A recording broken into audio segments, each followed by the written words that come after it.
So here's the deal, guys. I bought this diamond in the rough property for $190,000. And we got a ton of comments saying you paid way too much. That's right, but what they don't know is that this lot is an absolute gold mine and it is in a prime location. But there's just one problem with this lot. We are standing on some of the worst soil in the United States.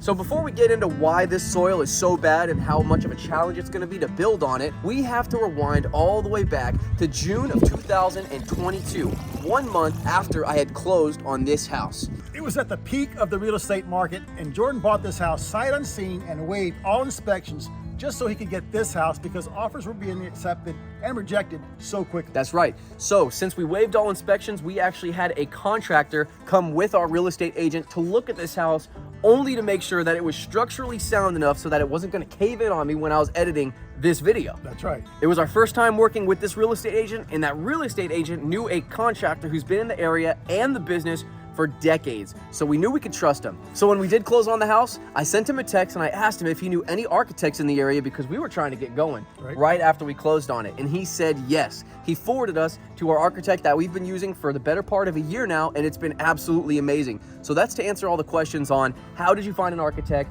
and how did you get that process started. It was just through referral, and we got lucky. We did. So we gave the architect the plans I drew on a napkin, gathered around the dinner table one night, and he turned it into the plans that we're actually going to be building from today. That's right. And this guy that we use, the architect, he's been in the business for so long that he's got connects to all of the different engineers that we need to make this thing structurally sound and safe and last forever. So our architect subcontracted with a structural engineer, and he designed the foundation, and the foundation plans are included in the architectural drawings. That's right. There's a whole drawing of the foundation and really a step-by-step instructions on how to do it. But the only problem with those incredibly detailed step-by-step instructions was that we don't really know what we're looking at. We've never done anything like this before. So when we got the plans, we were excited, but also a little discouraged because we were reading gibberish essentially. I mean, we are familiar with terms like concrete, proof rolling, rebar structure, stuff like that. But since we've never done it, we didn't know how to apply it. Right. Now we could come over here, scrape off the topsoil, dig some footings, pour some concrete, and call it good. They do that all the time. All the time.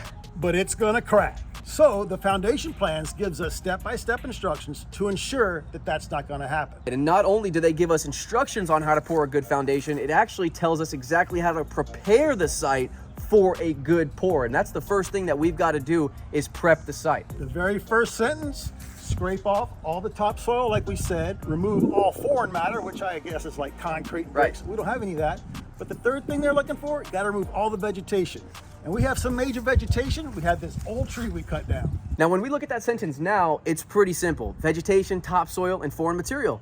You know, easy peasy. But since this is our first house and we're putting 1 million pounds, 2 million pounds on this soil, we want to get everything right. So we want to know exactly what type of vegetation, foreign material, and stuff we're looking for. Right. So we're making calls and we're talking to the structural engineer, and we said, what are we looking for? And he would respond with, you know, for the first like 2 or 3 calls with, his response was, what does the soil report say? And we're gonna be honest, we didn't really know what the soil report said when we first looked at it. When we first got the soil report back, it was just a lot of words that meant nothing. It's 30-something pages. Super intimidating. We're talking about plasticity indexes and all types of stuff like that. It's all new to us, and we've been learning along the way. But now we've been making so many phone calls, we got a pretty good idea of what we got going on. So we can start with the vegetation. And you mentioned that tree right there, Dad, so talk about the trees. So step 1, remove vegetation. And let's talk about this old stump. Well, it's a new stump because we just cut down the tree. But here's the deal. We all know that trees soak up water from the ground. So the soil around the tree is drier than the soil out there because the tree is soaking up the water. After we cut down the tree, it's dead. Now this soil is going to start absorbing water, and this soil is going to heave. It's going to grow. Right, because things that absorb water get bigger. That's right. Now what would happen if we brought a stump grinder in here, just ground this off flat and poured our slab right on top? Well, this soil is going to eventually soak up a little bit more water than the soil over here, and it's going to heave and it's going to destroy our slab. Now with this particular stump, we kind of got lucky because it's within the footprint of our building, and we have to dig the whole thing out anyway. So we've addressed the vegetation. There's no foreign matter, but what about this topsoil? How much do we have to remove? That's Are we a great talking question. 2 inches. I'm thinking 6. So we called the structural engineer, and what did he say, Jordan? He said, what does your soil report say? So what we've had to learn to do is cross-reference all of the different reports that we're getting from all these different people. And that's probably the one skill that we have been using a lot. Once we figured out how to marry the two and cross-reference all that information, it kind of started clicking really fast. That's just our recommendation for anybody who's doing this themselves. But let's get into the site preparation on the soil report. The first sentence in the soil report, as far as prepping the site goes, says, soft soils should be removed until firm soil is reached. Now again, simple sentence, but how much is soft soil and where do we have firm soil? What does the soil report say? So I bet it's in there. Yeah, so we scroll down, and in the soil report, in the log of boring, it actually shows that the first 2 feet of this soil is medium dense light tan sand, and we want to remove all sand. So we actually called and they said the first 2 feet is what you got to remove here in northern Houston. So that was a green light for us, and we know now remove the tree stumps and remove the first 2 feet of all of this soil. Right. So that boring log, they got that data because they came out here with a drill rig, Right. and they drilled 15 feet in 2 places and took samples of the soil back to their lab, analyzed it. So we know 2 feet below us, we have good solid earth that'll hold up your house forever. That's right. And when you first told me we had to dig down 2 feet under the entire foundation, I was like, there's no way, because we drive by new home construction all the time around here, Yeah. and nobody's doing that. Well, we actually asked the structural engineer about that. Yeah. And he says that's why there's so many lawsuits, and that's why there's so many foundation repair companies in this area. Remember in the soil report, it said that there are multiple different ways that we can stabilize the ground. So maybe that's what they're doing, right? Like one of the ways it said that you can use a different type of cement to stabilize the soil. You till it into the soil. I've heard it called a soil cement. I've actually seen it done. Yeah. You see it done on when they're building an interstate. Right. They'll pour cement powder, they'll mix it in with the existing soil, wet it down, and it's a sub base for the concrete or the asphalt for the interstate. Or you can drill a pier, pour concrete in there, Right. and that supports the slab. That's right. But I don't see drill rigs running around here. No, you don't. It actually says here in the soil report that we are allowed to stabilize the upper 2 feet of the soils with cement, 10% by dry weight, or lime fly ash, 2% lime and 8% fly ash by dry weight. And I think that's going to help you when you want to order that stuff. You tell the guys, I want 2% lime, 8% fly ash. So it tells you everything you need to know right there. But now we got to mix all that in with the soil. So I just think it's going to be easier. Dig it out, bring in some good stuff, compact it, and call it good. I agree. Actually, in the soil report, remember, it also said we were experimenting this for a couple of days. We were going to do piers on this house. We were going to dig those big 8 to 15 foot long piers with the bell bottoms. It flares out at the bottom, and we were planning on renting all of that equipment and buying all of that concrete. So we called the structural engineer and we asked him about that. He said that the soil is actually decent enough where we're at here in North Houston to where we don't need that. But definitely in other places further south, you 100% need those. But we should be good here. And that was cool because we were expecting to spend all that money, and now we don't. So the soil's not as bad 2 feet down. We just got to get rid of the stuff above that. That's right. Step number 2 in the plans, once we dig all this bad soil out of here, we have to proof roll the fresh earth that we've exposed 2 feet down. That's right. And that's actually a pretty simple step. Yep. We're just going to rent a piece of equipment, not sure what it's going to be yet, and we're going to roll it in here and drive it back and forth and compact all that earth in preparation for the 3rd step. Yeah, we'll probably have a cool little ramp coming out of that little 2 foot pit. Oh, we're going to build way cool stuff. Oh yeah. And on the plans, step number 3 says construct the pad using select underfill, having a plasticity index of 10 to 20 with a minimum of 12 inches of compacted fill under the bottom of the beams. Now that one was super intimidating the first time we read it. What the heck does any of that mean? So we actually realized it's not our job to dial in the plasticity index. That is what a soil and dirt company is for. They've got all of that structural and tested. It's all ready to go at these sites. They just bring it and dump it off. We just have to make sure that when we order it, we order 10 to 20 plasticity PI, I think they call it. So we'll just call the dirt. We can sound like we know what we're talking about. We need a 10 to 20 PI, you know, so that'll be cool. Well, and our soil guys, they actually want to go to the soil yard and test it before it's delivered here. Right, because who knows if what's sitting on the yard is really good or not. So we're gonna have a geotechnical engineer go out and test the soil once we call and order it. They're gonna go test it, bring it back. It's gonna take 2 days, I think, before it gets delivered. That way we know everything is good. But I'm reading here, it says it needs a minimum of 12 inches of compacted fill under the bottom of the beams. But on the plans, it says that the beams need to be like 2 feet deep, but we're only digging 2 feet. So does that mean we need to dig 3 feet? I think we got to call the engineer. Now we've got this big hole that we've dug according to the specs. Now we have to fill it with that pre-selected fill and compact it as we go up. How do we know how much we have to compact it? Well, it says here on step number 4 that it must be compacted to 95% of the standard Proctor density. Oh, I should have known that. Yeah.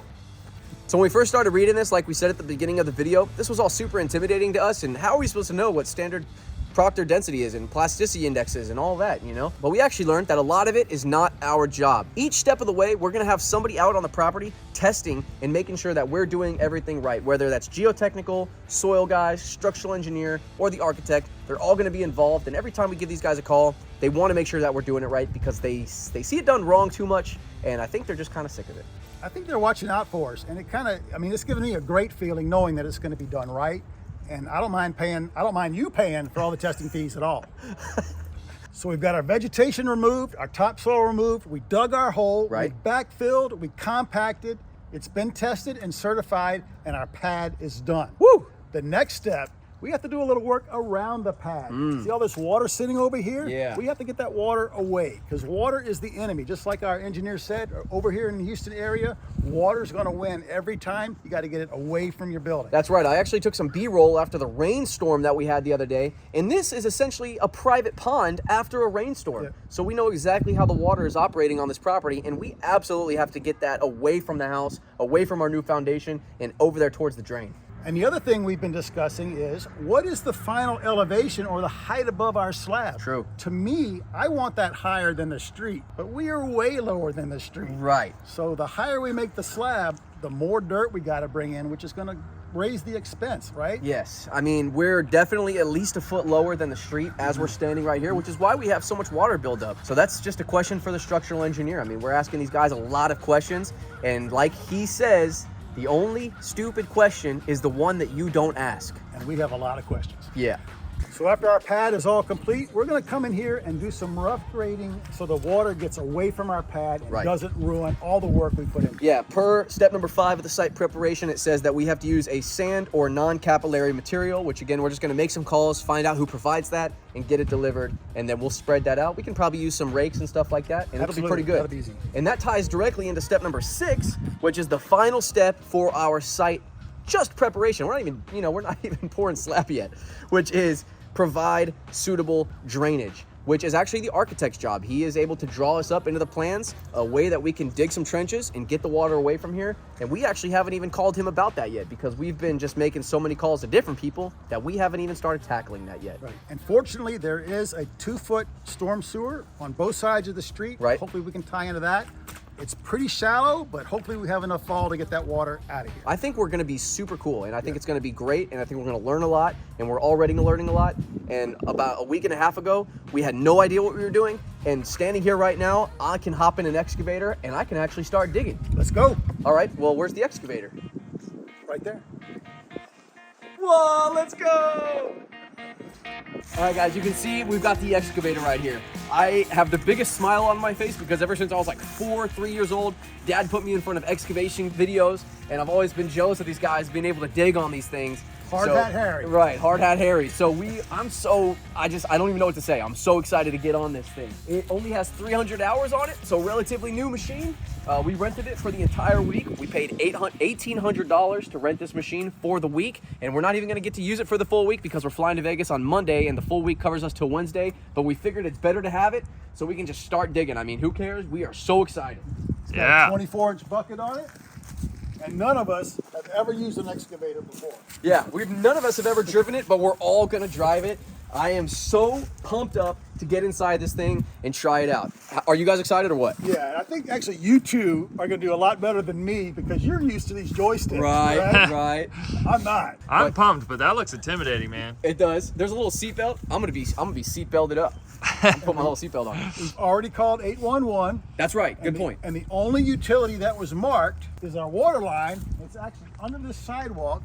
And Jordan, your water meter is actually in front of your neighbor's house. Oh, sweet. Yeah. So Okay. kind of interesting, but that's the way it is. So the only hazard is on the other side of the property. And you know what? I'm thinking while we got this excavator, we can use it to do tons of things on this property. Not just dig, maybe dig up some stumps, maybe that buried propane tank, but we'll see. That's gonna be in the next video, gang. We're gonna be hopping on this thing and breaking ground on the StudPack House. So excited that we're here, finally getting going with this project. Yeah. So one of our goals on this house build, gang, is to really touch on a lot of the details that get skipped over in other house builds. I know it's so hard to document these processes, and it's definitely hard to touch on every single detail, but we're gonna do our absolute best to touch on the prices of everything, how we're finding out the information, and just how we're feeling about the overall process. So if you guys have a question that you'd like to see answered through our house build, then definitely drop that down in the comments below and we'll do our best. Or any general comments, greatly appreciated. Make sure your like button is properly supported with a nice soil pad that's gonna hold it up forever. Nice. Smash it for us.